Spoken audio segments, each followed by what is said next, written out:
Now for the last part of this video, I'm going to talk about something called musicality. Now musicality is not a style or a move. Musicality is an element of dancing in general and a major element of popping that makes it what it is. Really often beginners think that popping is all about doing moves fast and throwing as many moves as you can in a given amount of time, but it's not. It's really about matching your movements to the music really precisely and intricately. What defines a really good popper is musicality. You can have two dancers that have the same ability in terms of their technique, but if one dancer has musicality and the other dancer is offbeat and doesn't use musicality, there's going to be a huge difference between the two. So to have good musicality, you don't need complicated movements. It's all about doing simple movements to the music and little intricate details in the music that you can pick up. What it's not about is a lot of people think musicality is about memorizing songs, and it's not. So musicality is all about listening and matching simple movements to the music. Now to start out with musicality, what I recommend is listening to music and counting the beats so you can understand how the music repeats and how different sound effects and different variations are thrown into the music and at what time in the counts that happens. And you'll notice that there's a lot of patterns. When you catch on to these patterns, musicality becomes really easy, not this mystical thing.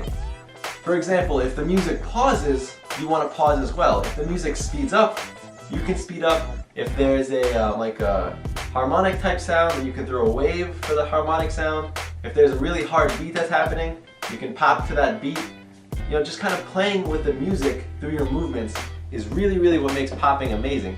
So as an example, I'm going to put on one song and I'm just going to count the beats of the song, and you're going to listen, and what you're going to notice is there's going to be 8 counts and then it's going to repeat, and there's going to be 8 counts and it's going to repeat. So every 8 counts it kind of repeats. But what you'll notice is after every 2 8 counts there's going to be a sound effect that we can play with. So let me show you. 1 2 3 4 5 6 7 8. 1 2 3 4 5 6 7 8. 1 2 3 4 5 6 7 8. 1 2 3 4 5 6 7 8. 1 2 3 4 5 6 7 8. See that? I'm dancing and I'm listening to the music, and then when this happens, I can play with it.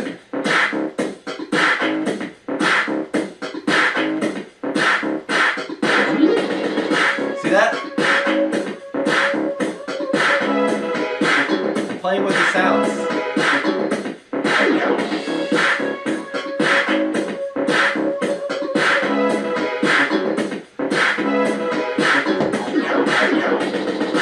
See that one? Doom, doom, da da da da da. I'm playing with those sounds instead of just staying on the constant boom, clap, boom, clap, boom, clap. I'm able to play with those sounds, and it makes it much more interesting. Also by changing speeds, when I hear that larger sound that's kind of happening in the background, I can go into a slow motion and just kind of playing with it. That is musicality. So another real basic way to help you get started with understanding the patterns in music is to basically take a piece of paper and a pen, and as you play the song, just make little markings as the beat happens, and you'll start to notice patterns. And eventually, obviously you won't need a piece of paper and a pen, those patterns just kind of happen in your brain automatically.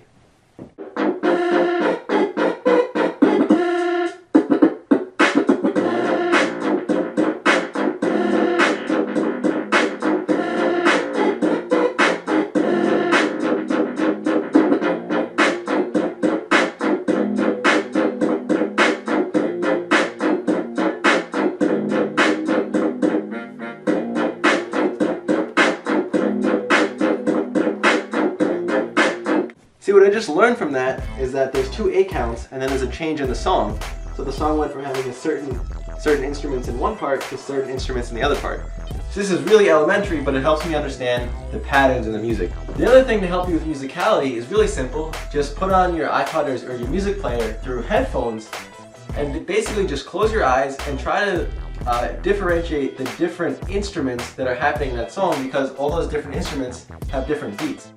Now, popping is a really fun style to perform because it's still rare and a lot of people haven't really seen it, and when they do see it, they're really blown away. The difference between popping for a performance versus in the dance circle is that there's certain aspects that become much more important and certain aspects that aren't important.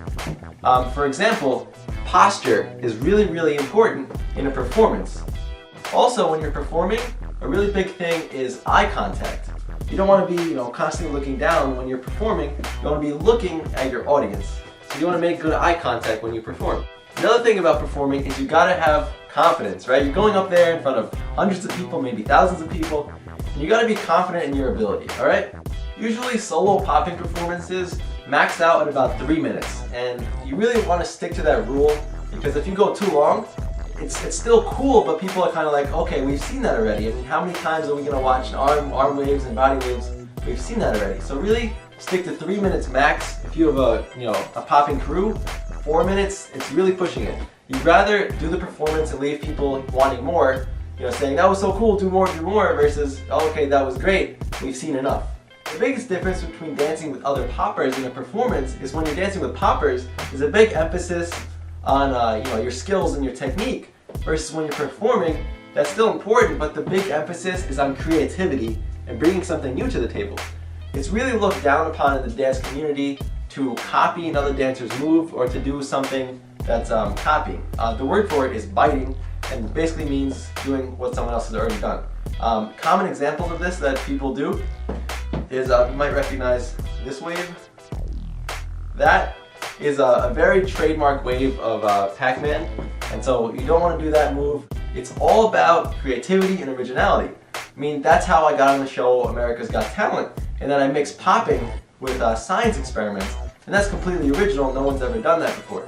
And these things become popular because they're original and creative. Also, when you're doing a popping performance, what you want to try to do is use a lot of different songs, and this provides you a big advantage in that you can constantly change things up and it doesn't get old as quickly. Usually what I do in my performances is I have little 20 or 30-second chunks where I have one song and I'm doing, waving to it, and then I have some sound effects in the transition, and then I have another song where I'm doing, boogaloo, and then I have a transition and another song. And that makes it much more interesting to watch because people have no idea what's going to happen next. And it's that element of, you got to keep watching to figure out what's going to happen next that makes it exciting. Facial expression is really important. If you're popping and everyone's watching you, and you're like that, it's not the same as, if you're, confident, kind of smiling, having some fun versus completely big difference. And lastly, for the performance and dancing in general, is if you do your first performance and the crowd doesn't love it, don't be discouraged. I've done performances where crowds are almost giving a standing ovation and they're going nuts, and that same performance I've done for a different crowd, and they kind of did like, okay, that was cool. So for the last part of the video, I want to offer you kind of some encouragement for learning popping. And it's kind of an unfortunate fact almost that 90% of poppers quit in the first week. And that's because they start learning and they realize that you can't learn this in a day, you can't learn this in an hour or in 2 days or 3 days. It takes some time. Anything in life that's worthwhile learning, whether it's playing a sport or singing or being good at anything, it takes time. And that's part of what makes it cool, and that not everybody can do it. But if you want to be able to do it, if you want to learn popping, all it is putting in the time. If you put in 1 hour a day, every day, you will learn really fast. And I promise in a few weeks, you'll really be rocking the dance floor. So with that being said, I really want to thank you very much for watching these videos. I hope they helped you. You can contact me at my email address on the website. I answer all my mail, and I'm really always happy to hear from people that learn from these videos, whether you like them, whether you didn't like them. Feel free to contact me, and once again, thank you for watching these videos, and good luck popping. Peace.